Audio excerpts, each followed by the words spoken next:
To understand this chapter, we should have an overview of it. What is factors of production? What is a production process? The 4 factors of production in individual, and what are factor mobility and immobility. Hello and welcome back. I am Zareen and today we are going to talk about chapter 2. It is a very important chapter in economics and it is really important for us to know what are factors of production. To start off, we need to know what are factors of production. Factors of production refer to any inputs through a production process through which we get an output. These outputs could be sold for money and be made an economic profit. Before we move any further, it is vital for us to know what do we actually understand by production process. Production processes refer to the methods through which raw materials could be turned into finished products. For example, let's take wood. If we take wood and put it into a factory, then through various processes, through various manufacturing processes in particular, we can see that at the end the wood would come out as a completed furniture.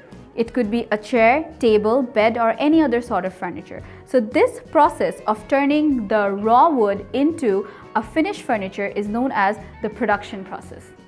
Now let's move back to factors of production. For your better understanding, let me repeat the definition again. Factors of production refer to the inputs into a production process through which we get a particular output. These outputs could be sold for money and help to make an economic profit. There are mainly 4 factors of production: land, labor, capital, and enterprise. Land refers to all sorts of natural resources that are used in the production of goods and services. Forests, oil, timber, fisheries. These are all examples of natural resources. After land, now we're going to focus on labor. Labor refers to the physical and mental effort of human beings into the production process. Laborers could be an example for your workers, for your employees, etc. After labor, now we're going to focus on capital. Capital refers to the man-made machineries, equipments, or even finance that is needed for the production of goods and services. Now we're going to talk about the last factor of production, which is known as enterprise. Enterprise combines the other 3 factors of production, say land, labor, and capital, into something that helps to make goods and services. This something could be your business. And the person who combines all of these factors of production together to make goods and services or to create a business / an enterprise is known as an entrepreneur. To finish up the chapter, we're going to focus a bit on the term mobility. We know that mobility refers to the ease at which things could be moved from one place to another, or the ease at which things can be changed from one to another. Some factors of production are geographically and occupationally mobile, which means that they can easily be moved from one place to another and from one job to another. Whereas some factors of production are geographically and occupationally immobile, means they cannot move from one job to another too easily or from one place to another place too easily. Now let's take the example of labor. We can consider labor as a factor which is occupationally and geographically mobile. Means laborers can geographically move from one place to another in search of their jobs easily. Similarly, laborers with proper training and education can also change from one job to another easily. For example, if a laborer is a teacher who teaches maths, now the same teacher with proper training and education will also be able to teach science if required. So, laborers in this case are occupationally mobile. They are being able to work or move their work from one to another easily. So the teacher that we just talked about can also be considered to be a geographically mobile laborer.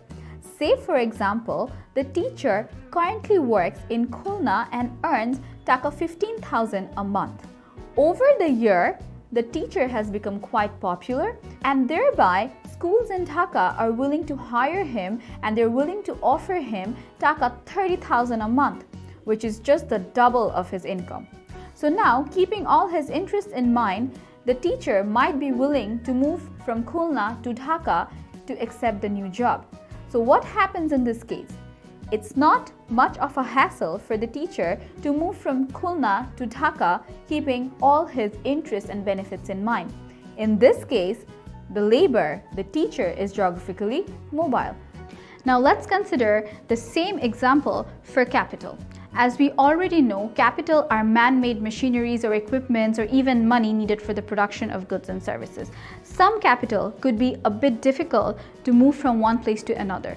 Those capitals would be geographically immobile. Say, take the example of a heavy machinery needed for the production of goods and services. Is it that easy for that machinery to move from one factory to another? Probably not. That's why that capital equipment would be geographically immobile. Similarly, that capital equipment would be only required to do one or two types of jobs. Now let's take a sewing machine. We cannot make probably anything else out of a sewing machine except clothes. It cannot be used or changed for any other purpose. That's why the sewing machine, as a capital equipment, is occupationally immobile. This equipment cannot be used for making something else instead of clothes. So, to conclude these chapters, factors of production refer to any inputs through a production process through which we get an output. These outputs could be sold for money and be made an economic profit. Production processes refer to the methods through which raw materials could be turned into finished products. There are mainly four factors of production: land, labor, capital, and enterprise. We're going to focus a bit on the term mobility. We know that mobility refers to the ease at which things could be moved from one place to another, or the ease at which things can be changed from one to another. I hope you have all understood the chapter very well, because the chapter is a fundamental chapter to be moving forward in economics. Thank you very much.